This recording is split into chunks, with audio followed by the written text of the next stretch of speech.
permis de conduire, le trafic à l'ancienne persiste encore, Ibrahim Lincoln Souma? Oui, c'est un constat effectué ces derniers temps. On s'est intéressé au dossier, mais malheureusement, c'est une pratique à l'ancienne qui continue à persister. Vous savez que récemment, les autorités du pays ont décidé de sécuriser tous les documents officiels, à savoir passeport, acte d'extrait de naissance, permis biométrique et carte d'identité nationale.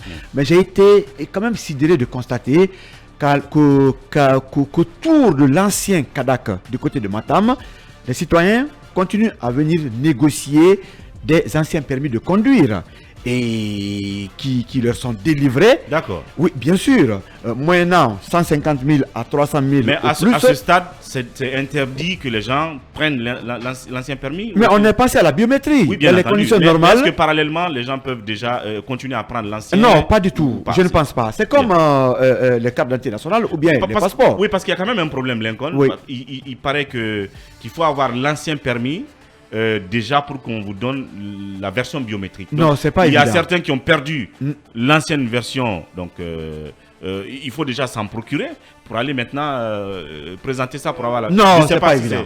Non, je pose des questions. Quand vous avez perdu votre permis, vous faites une déclaration de perte à la police. Et cette déclaration de perte que vous venez présenter. Vous venez présenter à, comment dirais-je, c'est à Kipé ici. À Kipé, au centre...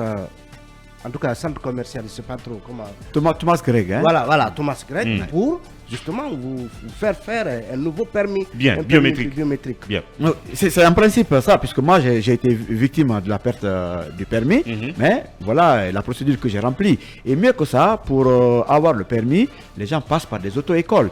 Mais aujourd'hui, la plupart des citoyens, des enfants surtout, des jeunes et autres, préfèrent passer par des raccourcis. Pour conduire, ils viennent négocier les permis du côté de Matam, moyennant 150 000, 300 000, Kadak, c'est ça? voire plus. Oui, ancien Kadak. Le Kadak n'existe plus, okay. Mais le réseau est là. Okay. Et voilà, ils négocient ces permis et voilà, ils deviennent des chauffeurs. J'ai constaté avec beaucoup de policiers du côté de la routière que la plupart des agents également confisquent ces permis et qu'ils déclarent des faux permis. J'apprends même que la plupart de ces permis sont acheminés vers les commissariats centraux de la routière qui forment d'ailleurs des montagnes de ce côté parce que parfois la plupart du temps où les faussaires négocient avec comment on appelle les policiers ou soit les permis sont bloqués. Oui, ça c'est pratiquement le fait. Mais qu'est-ce qu'il faut déplorer? Moi j'ai échangé avec un responsable sécuritaire qui m'a dit que la plupart des enfants qui sont aujourd'hui dans les véhicules, que ce soit personnels, de transport ou les gros porteurs, il est révélé que ce sont des faux permis qui disposent. Et la plupart des accidents, si vous comprenez, sont causés par ces conducteurs Absolument. Qui n'ont pas quand même l'aptitude de conduire. Ouais. Malheureusement, c'est ce qui se passe sur le terrain. Mais oui, ce qui m'a aussi ahuri, j'ai compris que les permis qu'on délivre au niveau de Matam, c'est des permis qui sont sans validité. Voilà, c'est des permis éternels. Vous avez le papier, le monsieur signe, vous avez la photo et on vous donne. Il arrive même des moments où on peut prendre un permis recyclé, on enlève la photo de l'ancien propriétaire, on colle ta photo et puis ça continue.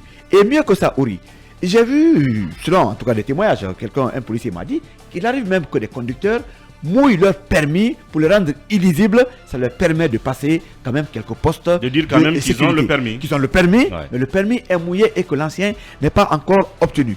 Oui, je dis tout cela, c'est pour interpeller pratiquement les autorités. Notamment? Oui, notamment le ministère de la Sécurité, le ministère des Transports, le Premier ministre, le gouvernement et même le président. Parce que ces derniers temps, on assiste à beaucoup d'accidents de la route et les accidents tuent plus que toutes les maladies en Guinée. L'une des causes qui cause ces accidents, c'est pratiquement peut-être ces conducteurs indélicats qui aujourd'hui sont connus, mais très malheureusement, aucune disposition n'est prise. Nous sommes des journalistes. Nous lançons des alertes pour que les autorités puissent prendre en tout cas les dispositions qu'il faut. Ouri, Talibé témoignait tout à l'heure, quand vous partez pour les nouveaux permis biométriques, mais on vous soumet à plusieurs tests, bien entendu, notamment des aptitudes physiques, les tests de visibilité, de vue, vision, pour savoir est-ce que vous voyez bien, devant vous, le groupe de sang pour savoir si vous êtes bien portant ou pas. Mais ce qui évite cette procédure Une fois arrivé là-bas, c'est l'argent qui parle. Que vous soyez fou, que vous soyez sous, que vous soyez mineur. C'est-à-dire à Matam. À Matam, quand vous payez l'argent, on vous donne le permis. C'est pour interpeller aujourd'hui les autorités vraiment à faire de sorte que de telles pratiques cessent. Puisque vous avez décidé de sécuriser tous les documents, mais il faut en faire autant pour ces permis, puisque la vie des Guinéens en dépend. Une seule personne conduit le véhicule, mais dans le véhicule, il y a plusieurs personnes. Combien de fois je pense que Thomas Greg doit intégrer dans ces critères de tests-là, si vous voulez, les codes de la route, par exemple, les plus élémentaires, pour que les gens puissent, par exemple, donner la définition, tu vois, non, d'un panneau, d'un signe, des choses comme ça. Parce que, comme vous l'avez dit, les gens peuvent venir de mon village et puis à Conakry, ils ont le permis. Oui, mais de ce côté... Ils ne savent pas ce que signifient les panneaux sur la route. Et donc ça fonce là où on ne doit pas filer malheureusement. Oui, et ça fait des accidents. Pour le moment, moi je ne parle même pas de Thomas Greg, je parle de l'État qui doit prendre des dispositions pour sécuriser ses permis. De l'autre côté maintenant, l'État aussi peut imposer à ceux qui donnent le permis quand même le minimum, pourquoi pas, de critères à respecter. Mais aujourd'hui, il est impérieux de mettre un terme à ces faux permis qui permettent à des conducteurs indélicats de causer des morts à travers le pays. Peut-être qu'il faut aussi interpeller l'Agence nationale de lutte contre la corruption qui est actuellement sur cette affaire de carte d'identité dans les commissariats. Peut-être qu'il faut aussi qu'ils se rendent à Matam avec cette alerte que tu viens de lancer. Bien sûr. Voilà. Bien sûr. Talibé là-dessus. Mamadouri, peut-être que c'est aussi la conséquence de la prorogation de la date limite justement de validité des anciens permis. Vous le savez, il y a 3 mois, le centre Thomas Greg s'était rempli parce que les gens savaient qu'il y avait une date imminente. Mais le gouvernement, sous la pression des syndicats, a prorogé cette date jusqu'au mois de juin. Et nous sommes à moins de 2 mois pratiquement de l'expiration de ce délai-là, parce que c'est important que ces permis-là biométriques soient désormais exigés sans dérogation aucune.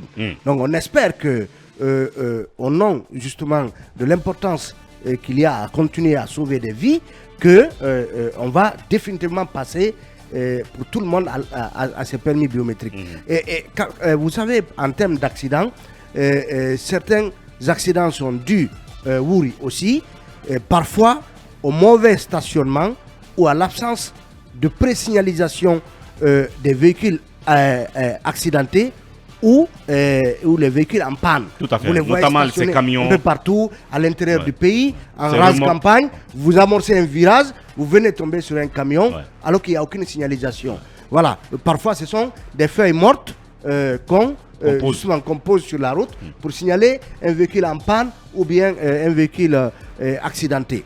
Alors, j'ai ici un communiqué sous la main en date du 4 avril 2023, signé de la Direction nationale des transports terrestres et du directeur général de l'Agence guinéenne de sécurité routière, la GISER.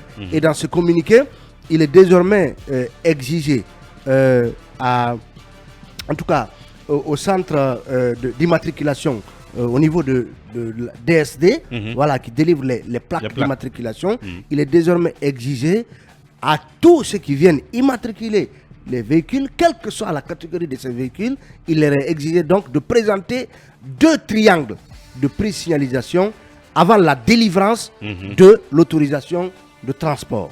Donc 2 triangles de pré-signalisation, parce que c'est extrêmement important. Ça sauve des vies. Donc en conséquence, la société DSD Guinée est tenue d'exiger obligatoirement la présentation de 2 triangles de pré-signalisation avant toute délivrance d'autorisation de transport.